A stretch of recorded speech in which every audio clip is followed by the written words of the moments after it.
வணக்கம் நண்பா, உங்கள் ஆகாமாமா.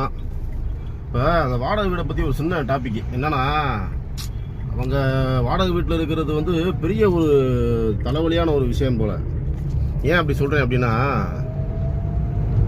பெரிய பெரிய ஊரில் பெரிய பெரிய இடங்களில் வந்து பார்த்தீங்கன்னா வாடகை வீட்டில் வந்து அவங்க இருக்காங்க.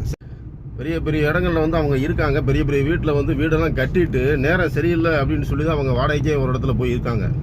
ஏன்னா அப்படி இருக்கும்போது இந்த வீட்டுக்காரங்க பண்ணுற அநியாயம் ரொம்ப, அதாவது நமக்கு சொந்த வீடு இருக்குது சரிங்களா, நமக்கு சொந்த வீடு இருக்குது.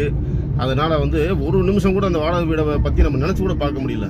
நம்மளாம் எப்படி வாடகை வீட்டில் இருக்கிறது, ஏன்னா பிறந்திருந்து நம்ம சொந்த வீட்டில் இருக்கிறதுனால நமக்கு அந்த வழி தெரியுது, அந்த வாடகை வீட்டுடைய வழி தெரியுது. அப்போ வாடகை வீட்டிலே இருக்கிறவங்களுக்கு சொந்த வீடு எவ்வளோ பெரிய கனவாக இருக்கும் அப்படின்னு யோசிச்சு பாருங்கள்.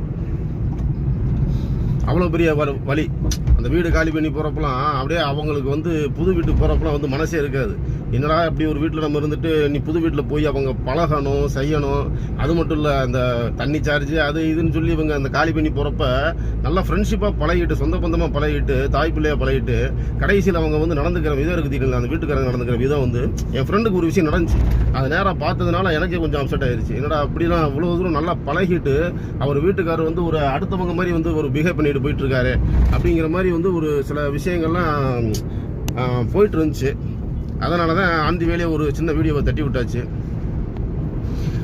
பார்ப்போம். அதாவது அவங்க கொஞ்சம் வீட்டுக்காரங்க எல்லாரும் கொஞ்சம் புரிஞ்சுக்கிட்டால் நல்லாயிருக்கும். அவங்களும் வந்து இதை விட பெரிய விஷயம், சொந்தமாக வீடு வச்சிருக்கிறவனே நேரம் சரியில்லைன்னு சொல்லி தான் வாடகை வீட்டில் இருக்காங்க. அவங்ககிட்டயே வந்து வீட்டில் ஒரு பயம் வரும் தெரியுங்களா. ஐயோ வீட்டுக்காரங்க இருக்காங்க, நம்ம புதுசாக வந்திருக்கோம், அவங்ககிட்ட பழகணும், வீட்டுக்குள்ளே ஒரு சின்ன சத்தம் கூட வந்துடக்கூடாது, ஒரு பாட்டு போட முடியாது நிம்மதியாக, ஒரு பாட்டு போட்டால் கூட ஒரு இதாக வித்தியாசம் பார்ப்பாங்க. என்ன ஐயா பாட்டு கேட்காம இருக்க மாட்டாரோ அப்படிங்கிற மாதிரிலாம் பேசுவாங்க. அதனால் அந்த வீட்டில் இருக்கும்போதே வந்து பார்த்தா ஒரு சிறை ஜெயில் கைதி மாதிரி தான் நம்ம சில விஷயங்கள் இருக்கணும். ஆனால் சில பேர்த்துக்கு வந்து வீட்டுக்காரங்க நல்லவங்களும் அமைஞ்சிருவாங்க. அவங்க வந்து அதை கண்டுக்கவே மாட்டாங்க, வீட்டுக்காரங்க பக்கத்துல இருக்க மாட்டாங்க.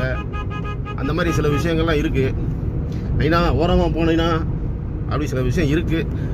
அதனால் வீட்டுக்காரங்க தயவு செய்து, அவங்களும் மனிதர்கள் தான், அவங்களும் கூடிய சீக்கிரம் அவங்க நம்ம வீட்டில் இருந்து வெளியில் போகும்போது அவங்க சொந்தமாக ஒரு வீடு கட்டி போகணும்னு சொல்லி எல்லாருமே வாழ்த்துங்க சரிங்களா. யாரையுமே வந்து வீடு வாடகைக்கு இருக்காங்கன்னு சொல்லி யாரையுமே ஏளனமாக பார்க்காதீங்க. அவங்களுக்குன்னு சில மனசுகள் இருக்குது. ஓகேவா? Okay okay okay okay okay.